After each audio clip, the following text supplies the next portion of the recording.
வணக்க மக்களே, சற்று முன் கிடைக்கப்பட்ட தகவல் ஒன்று வெளியாகி இருக்கிறதா? அதாவது ராஜபாளையத்தில் கௌதமியா, வேடசந்தூர் விபிபி பரமசிவம், பரமக்குடியில் சதன் பிரபாகரனா தங்களுடைய விருப்ப மனுக்களை அளித்துள்ளார்களாம்.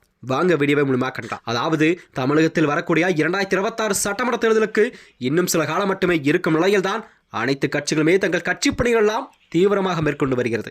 அந்த வகையில்தான் ஆளும் திமுக அரசோ மீண்டும் ஆட்சியை பிடிக்க வேண்டும் நிலைப்பாட்டில் அதற்கான வேலைகளை ஸ்டாலின் அவர்கள் செய்து கொண்டிருக்கிறார். அதனைத் தொடர்ந்தான் எடப்பாடியும், எதிர்க்கட்சி தலைவரான எடப்பாடியும் மக்களை காப்போம், தமிழகத்தை மீட்போம் என்ற வகையில் தமிழகம் முழுமே தனது சுற்றுப்பயணத்தை மேற்கொண்டிருக்கிறார். இதனைத் தொடர்ந்துதான் அதிமுகவில் பாஜக கூட்டணி மட்டுமே தமிழகத்தில் ஒரு வலுவான கூட்டணியாக பார்க்கப்படுகிறது. அதிமுகவின் உட்கட்சி வாரம் நாளுக்கு நாள் தீவிரமடைந்துள்ளதா? அதனைத் தொடர்ந்தான் திமுக கூட்டணி என்பது பல கட்சிகளுடன் கூட்டணி இணைந்தாலும் அதனுடைய கூட்டணி வழிபாடு என்பது சற்றே அதிகமான நிலையில் தான் காணப்படுகிறதா? இந்த வகையில்தான் வருகின்ற 2026 போட்டியிட அதிமுக தலைமை அலுவலகத்தில் தொடர்ந்து தங்களுடைய விருப்ப மனுக்களை எல்லாம் பெற்று வருகிறது தலைமை தேர்தல். அதாவது சென்னையில் உள்ள அதிமுக தலைமை அலுவலகத்தில் டிசம்பர் 18ஆம் தேதி விருப்ப மனுக்களை கொடுத்துள்ளார்களாம். ராஜபாளையம் தொகுதியில் போட்டியிட்ட அதிமுகவின் கொள்கை பரப்பு துணைச் செயலாளர் கௌதமி அவர்கள் தங்களுடைய விருப்ப மனுவை தந்துள்ளாராம்.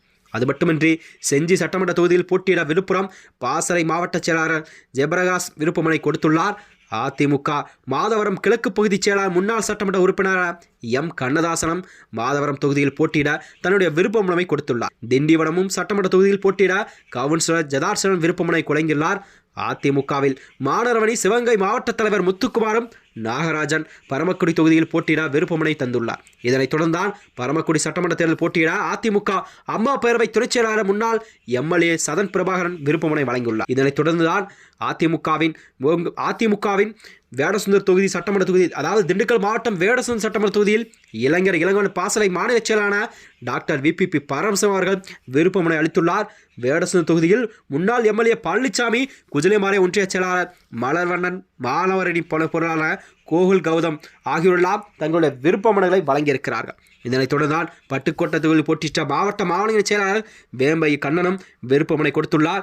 தஞ்சை மண்டலம் தகவல் தொழில்நுட்ப பிரிவு வி தியாகராஜன் திருவாரூர் சட்டமன்ற தொகுதி விருப்பமனை தாக்கல் செய்தது. இதனைத் தொடர்ந்தான் அனைத்து தொகுதியிலுமே தங்களுடைய விருப்பமனை கொடுத்திருக்கிறார். அந்தந்த தொகுதி மாவட்ட செயலாளர்கள், முன்னாள் எம்எல்ஏ எல்லாம் விருப்பமனுவை கொடுத்திருக்கிறார்கள். இதனைத் தொடர்ந்தான் கண்டிப்பாக தமிழகத்தில் அதிமுகவானது 234 கண்டிப்பாக போட்டியிடும் என்பதை கண்டிப்பாக இந்த நிலைப்பாடு காட்டுகிறதா?